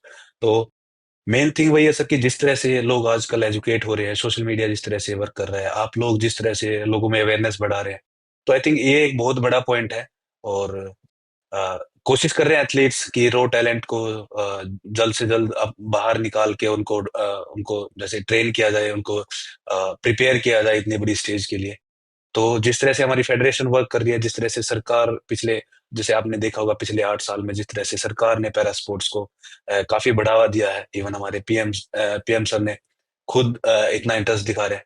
तो आई थिंक वो एक चीज होती है जो हमारा यूथ है, जो 15-16 साल के जो यंग टैलेंटेड एथलीट्स हैं, उनमें एक मोटिवेशन बढ़ता है कि हाँ, हमें भी पैरालंपिक्स में मेडल लेके आना है. और जब लोगों को पता ही नहीं होगा सर कि पैरा स्पोर्ट्स होता क्या है, तो बढ़ेगा कैसे वो. जब लोगों को धीरे धीरे पता लग रहा है कि हाँ पैरा स्पोर्ट्स होता है और ऐसे ऐसे कम्पीट किया जाता है उसमें, तो जो हमारा यंग टैलेंट है वो निकल के सामने आ रहा है, और उसका फर्क हमें पैरालंपिक्स में देखने को मिल रहा है सर. और जिस तरह से एथलीट्स ट्रेन कर रहे हैं, मेंटलिटी उनकी इतनी हाई हो गई है कि वो कोई भी एथलीट गोल्ड मेडल से नीचे बात ही नहीं करना चाहता. तो फॉर श्योर कि ये बहुत ही पॉजिटिव साइन है हमारे यंग पैरा एथलीट्स में. और जब भी मैं किसी यंग पैरा एथलीट से मिलता हूँ तो बस वही कहता है कि भैया मेरे को भी आपकी तरह गोल्ड मेडल लेके आना और वर्ल्ड रिकॉर्ड क्रिएट करना है अपने स्पोर्ट्स में. तो ये एक बहुत ही पॉजिटिव साइन है जो हमें आने वाले कुछ वेदर इन LA 2028 और 2032 में देखने को मिलेगा. तो कोशिश करेंगे कि मेडल टैली को और बढ़ाया जाए. बट एक चीज है sir, if we wanted to top the medal tally, तो introduce of the new sports बहुत जरूरी है. कि हम कुछ चुनिंदा स्पोर्ट्स में भाग ले रहे हैं, बट स्विमिंग में हमारे मेडल्स नहीं हैं, और जिसमें बहुत सारे जेवलिन है सर, एक ही मेडल आ सकता है किसी का गोल्ड, बट जेवलिन स्विमिंग वगैरह में बहुत सारे मेडल्स आ सकते हैं. जो वो स्पोर्ट्स है जो मेडल टैली को ऊपर लेके जाते हैं. तो आई थिंक हम उन स्पोर्ट्स को भी इंट्रोड्यूस करेंगे इंडियन एथलीट्स में, तो ज्यादा अच्छा रहेगा सर। और एक और बात है सर, जैसे हम जाते हैं फॉरेन टूर्नामेंट्स में, श्रीजेश भाई ने, स्वप्निल भाई ने भी ये फील किया होगा कि नंबर ऑफ स्पेक्टेटर्स, जो नंबर ऑफ ऑडियंस में काफी फर्क होता है। जैसे इंडिया में कोई कंपटीशन हो रहा है और फॉरेन में कोई कंपटीशन हो रहा है। जब हम मोस्टली फॉरेन टूर्नामेंट्स में compete करते हैं, तो वहां पे जितने ऑडियंस देखने को आते हैं, तो फॉर श्योर वो अपने यंगर टैलेंट्स को, जो उनका रो टैलेंट्स है, उनको इंट्रोड्यूस करवा रहे हैं स्पोर्ट्स से, और उनको एज अ मोटिवेशन के तौर पे बड़े बड़े जो एलाइट लेवल के एथलीट्स हैं उनको दिखा रहे हैं। But there is a big question, क्या क्या हम ऐसा कर रहे हैं? अभी कोई भी नेशनल चैंपियनशिप होती है तो जितने लोग उसे देखने को आते हैं, जितने जो पेरेंट्स हैं वो अपने बच्चों को कितना दिखाने लेके आते हैं, तो वो एक बहुत बड़ा क्वेश्चन मार्क है सर हमारे। आइडेंटिफाई तभी होगा सर रो टैलेंट जब वो बाहर आएगा निकल के। उसको कैटेगराइज करना तो बहुत आगे की बात है, बट उसको हम जब इनिशियल स्टेज में मोटिवेट ही नहीं करेंगे तो फिर वो बाहर कैसे निकल के आएगा? आजकल आप माहौल देख रहे हैं कि हर हर कोई मतलब कंफर्टेबल जोन में रहना चाहता है। कोई हार्ड वर्क की तरफ तो बहुत कम एथलीट्स को देखता हूं मैं जो हार्ड वर्क की तरफ में अग्रसर होते हैं। तो सबसे वो है सर कि जो इंटरेस्ट क्रिएट करना यूथ में स्पोर्ट्स को लेके, तो आई थिंक सबसे मेजर स्टेप है सर वो। और आई थिंक वो होगा तो ऑटोमेटिकली ऊपर वाली चीजें सुधरती आ जाएंगी। मगर एक एक स्पोर्ट है जिसमें बहुत सारे मेडल्स आ सकते हैं, वो है शूटिंग।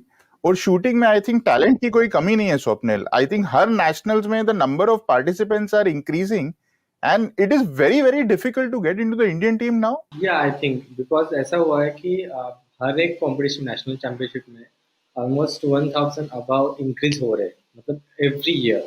तो 5000 के ऊपर राइफल्स में, 6000 अबाव पिस्टल में, तो ऐसे वो नंबर्स बढ़ रहे हैं, तो उनको डिस्टर्ब लाइक अलग अलग करना पड़ रहा है। एक वेन्यू पे दोनों का होना काफ़ी मुश्किल होता है। तो राइफल कभी भोपाल में होता है, तो पिस्टल कभी दिल्ली में होता है कॉम्पिटिशन नेशनल चैम्पियनशिप में। तो यंग जो है जो यूथ होती है शूटर्स एथलीट, तो वो काफ़ी अच्छे से परफॉर्म करके उस लेवल पे, नेशनल लेवल पे, लेकिन उनको उसके बाद का जो ट्रेनिंग होता है इस लेवल आने के बाद, वो शायद से कहीं पे कम मिल रहा है, कम पड़ रहा है शायद से, क्योंकि उनकी जो नॉलेज होती है एक नेशनल टीम में आने के बाद या वहाँ पे पहुँचने के लिए, तो आई थिंक उसके पहले ही थोड़ा सा उनको कम मिलता है। एक लेवल पे वो शूट करते हैं अच्छे से, लेकिन उसके बाद मे बी माइंडसेट थोड़ा चेंज हो जाता है। और आई थिंक मुझे ऐसा लगता है कि उस टाइम पे उनका माइंडसेट थोड़ा चेंज करने के लिए उस टाइप की टेक्निक्स और जो माइंड्स ट्रेनर होते हैं वो उनको प्रोवाइड करना जरूरी है। One last question that I'm going to ask everybody here is that हम ये बोल रहे हैं कि ये कंट्री को क्या करना चाहिए, but at a very personal level, you know, how do each one of you want to be a force for good? You know, how do you want to change things at a community level? Because that's very important. You know, when I was speaking to some athletes from outside India, they said their biggest impact is at the community level. That is where they're a force for good. So how do you, each one of you want to go ahead and sort of do that? See, for me, I always believe that sharing your experience with the youngsters is all, I mean, always good, because I do have an experience of last 24 years of sports and in international top level. So if you're willing to share that with the young kids, I mean, as you know that now I'm joining with the junior squad now under 21 team, and that is what I'm doing with them. I'm just sharing my experience. I'm telling them this is what is going to happen if you are playing against Australia. They will come up. They are a bit arrogant. They are physically fit. They are tough. They will try to thrash you, then they are learning that they'll mentally ready for that. And when you are playing against Pakistan, there is an emotional game where everyone want you to win. Everyone expect that you should not commit any mistakes. So these all things are really important to share with the young generation. And second thing is that you are an example, you are an idol for them. You are standing in front of them with medals, with a real experience. So it's quite easy for them to accept it. And definitely it's a role of mine as a senior player to generate or to be an example for the next generation players, that once you're done with your career, what you should do, what you can do to develop your people develop your sports. So I think this is the right way. This is the right path. Just educate your youngsters, tell them, share your experience with them, guide them. Try to become a coach. If you are not getting a chance in the national level, go to your school, go to your village, try to train 2 kids. That will be more than enough, because that is what really important for us, because as long as we, the passionate sports person, are not coming up to develop our own sports, nobody else will do that. So we should take the responsibility of our sports. We should try to develop our sport from our side and contribute your best what you can to promote the game from the grassroots level to the top level. Sumit, आपकी क्या सोच है इस बारे में? बिल्कुल sir, almost सारे points हैं जो श्रीजेश भाई ने कवर कर दिए हैं, बट मेरा मानना ये है कि when you are in a para sports, I think you are giving someone a reason to live, because जैसे जो मैंने फील किया है अपने एक्सीडेंट के टाइम पे, तो हमारे पास में as a source of motivation उस इन 2015 को ही था, क्योंकि पैरा स्पोर्ट्स के बारे में अवेयरनेस नहीं थी।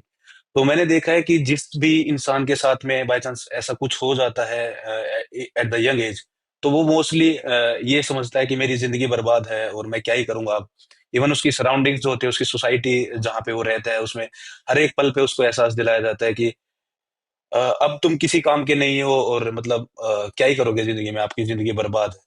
तो मेरे को ये लगता है कि जिस तरह से आज मैं सोशल मीडिया पे मैसेज रिसीव करता हूँ कि भाई मेरा भी ऐसे एक्सीडेंट हो गया, but you are the reason की जिसकी वजह से हम डिमोटिवेट नहीं हो रहे, हम गलत रास्ते पे नहीं जा रहे।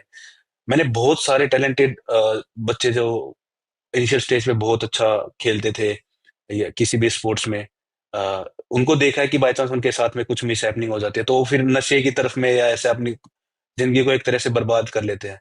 तो आई थिंक पैरा स्पोर्ट्स उनकी लाइफ में एक ऐसा रोल प्ले करती है कि उनको एक रीजन देती है जीने का, दोबारा से उनको मोटिवेट करती है कि नहीं, अभी आपने जो खोया है वो कुछ भी नहीं है, अभी भी आप बहुत कुछ कर सकते हो। क्योंकि जब मेरा एक्सीडेंट हुआ, मेरे को मैं सोच रहा था कि मैं ढंग से चल पाऊंगा या नहीं, मतलब लोग क्या, बट आज बाय चांस मैं नहीं चाहता किसी के साथ में हो ऐसा, बट हो भी जाए तो वो जैसे मेरी वीडियोस देखेगा तो आई थिंक वो बहुत मोटिवेट होगा और सिर्फ वही खत्म नहीं, तो नहीं, बट हम सारे भी मोटिवेट हो जाएंगे। बिल्कुल बिल्कुल सर, बट कहीं ना कहीं बहुत ज्यादा हद तक उसका जो दुख है उस टाइम पे आई थिंक वो कम होगा, जैसा मेरे को फील होता है। और मैं जिस तरह से सोशल मीडिया पे इतने सारे मैसेजेस रिसीव करता हूँ, तो मैं खुद को एक ब्लेस्ड फील करता हूँ कि हाँ, मैं किसी की लाइफ में as a role of motivation, as a inspiration, और मैं किसी को वैसे जीने की चाह दे रहा हूँ। तो आई थिंक एक तरह से जीवन सफल मानते हैं हम अपना कि हाँ, किसी की लाइफ में एज अ इंस्पिरेशन। और स्पोर्टिंग कम्युनिटी के लिए तो सर बिल्कुल जैसे श्रीजेश भाई ने बताया कि अपने एक्सपीरियंस शेयर करना यंगर एथलीट्स के साथ में, क्योंकि वहां पे compete हर कोई करना चाहता है level of the Olympics and Paralympics, but जिस तरह की मेंटेलिटी वहां पे चाहिए होती है, वो आई थिंक एथलीट्स को एक्सेप्ट करनी पड़ेगी कि हाँ, उस टाइम पे जाके किस तरह का प्रेशर आपको फील करना पड़ेगा। मैं अपनी बताऊं कि मोस्ट ऑफ द एथलीट्स हिचकते हैं कि हाँ, हमें साइकोलॉजिकल क्लासेस नहीं लेनी चाहिए, बट मैंने टोक्यो से पहले खुद साइकोलॉजिकल क्लासेस ली थी कि हाँ, क्योंकि मैं फील करना चाहता था उस चीज को कि इतना प्रेशर बाय चांस मेरे पे एकदम से गिरेगा, क्योंकि इतने बड़े स्टेज पे पहली बार डिबेट पैरालंपिक्स था मेरा टोक्यो में, तो इतने बड़े स्टेज पे मैं खुद को कैसे अपनी जो हमने हार्ड वर्क किया उसको दिखा कैसे पाऊंगा। हार्ड वर्क तो एक अलग चीज है, बट उस टैलेंट को बाय चांस हम उसी दिन बाय चांस दिखा नहीं पाए, तो फिर मेरे को लग रहा है कि व्यर्थ तो नहीं, बट कहीं ना कहीं उसका इतना कुछ फायदा मिलेगा नहीं आपकी यंगर जनरेशन को। तो आप हर एक जो आपका सपोर्टिंग स्टाफ है उसका एक मदद लेनी भी एक एथलीट को वो करना चाहिए कि ये ना सोचे कि मैं हूं और ये तो ऐसे ही है। तो आई थिंक ये एक पॉइंट है जो मैंने देखा एथलीट्स में लैग करते हुए। तो मैं ये कहना चाहूंगा सर कि ये चीजें भी जरूरी होती है, आपकी हार्ड वर्क तो जरूरी होता है, बट आपको मेंटली उस लेवल पे प्रिपेयर करना वो आपकी टीम के लिए बहुत जरूरी होता है, और तभी आप दुनिया को दिखा पाओगे कि आपने पिछले 4 साल में या पिछले अपनी लाइफ में क्या मेहनत की है। स्वप्निल, आप आते हो कोल्हापुर से, क्या आपको ऐसा लगता है कि एक ओलंपिक मेडलिस्ट का जो इन्फ्लुएंस होता है, it is even greater in the slightly interiors of the country? Do you feel the opportunity for you to have an influence, to be a force for good, is even greater? या actually जैसे कि कोल्हापुर में पहले भी एक medal आया काफ़ी साल पहले, लाइक 7-2 years पहले, खाशाबाद जाता हाँ, हूँ। मैंने सुना आपका भी उधर बस्ट लग रहा है अभी उनके साथ, खशबा यादव जी के साथ। तो ऐसा है कि काफ़ी बढ़िया से उन्होंने वेलकमिंग किया था कोल्हापुर सिटी में, और उनका जो कोल्हापुर वासी लोग हैं, जो पीपल्स है, तो उन्होंने काफ़ी उनको स्पोर्ट्स में ज़्यादा इनकरेज, लाइक उनको स्पोर्ट्स बहुत पसंद है। जैसे कि श्रीजेश भाई ने बोला था कि स्कूल में जाके हमें खुद से ही जो स्टूडेंट होते हैं उनसे बात करनी चाहिए, उनको थोड़ा सा मोटिवेशन देना चाहिए। तो मेरा ऐसा भी एक कहना है कि पेरेंट्स लोगों को भी समझना चाहिए और उनको थोड़ा समझाना चाहिए कि स्पोर्ट्स में भी करियर होता है, उनकी क्या इम्पोर्टेंस स्पोर्ट्स में होती है। क्योंकि काफ़ी सारे पेरेंट्स ऐसे हैं कि उनको ऐसा लगता है कि स्पोर्ट्स एक खाली बस नॉर्मल है, उसमें कुछ करियर होने वाला है नहीं है, तो पढ़ाई बस कर लो आप, कुछ इंजीनियर या डॉक्टर या ऐसे कोई डिग्री ले लो, उसके बाद आपकी लाइफ बन सकती है, ऐसा उनका कहना होता है। बट मेरे हिसाब से ऐसा है कि ऐसा नहीं है, क्योंकि स्पोर्ट्स में भी बहुत सारी करियर्स हो सकते हैं लाइफ में, उसमें बहुत सारी डिसिप्लिन मिल जाती है और बहुत सारी चीज़ें भी मिल जाती है। तो आई थिंक बच्चों के साथ साथ पेरेंट्स लोगों को भी समझाना जरूरी है कि स्पोर्ट्स में बहुत सारी चीज़ें मैटर करती हैं। And indeed, at one level, what this conversation really tells us is that there's so much more to sport than just sport itself. In a way, sport is life because it teaches you so many lessons, and those lessons can get you success maybe at the Olympics, but even if they don't, there's a lot that you can learn from them. Thank you so much for being with us. Thank you, Sreejesh. Thank you, Sumit. Thank you. And thank you, Thank you so Swapnil, much, sir. for this enlightening conversation.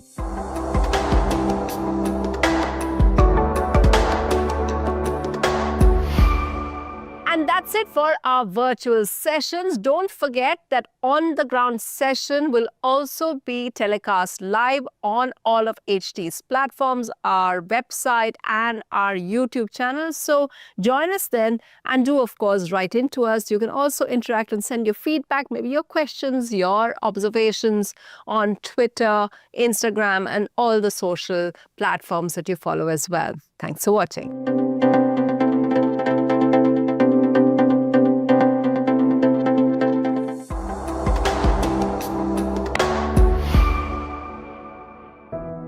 I am the future that was born 100 years ago. I am the purpose that emerged with India's independence to be a force for business that makes doing good our business. Towards an independence where knowledge sets us free. To think big and achieve bigger. To take India to the world and the world to India.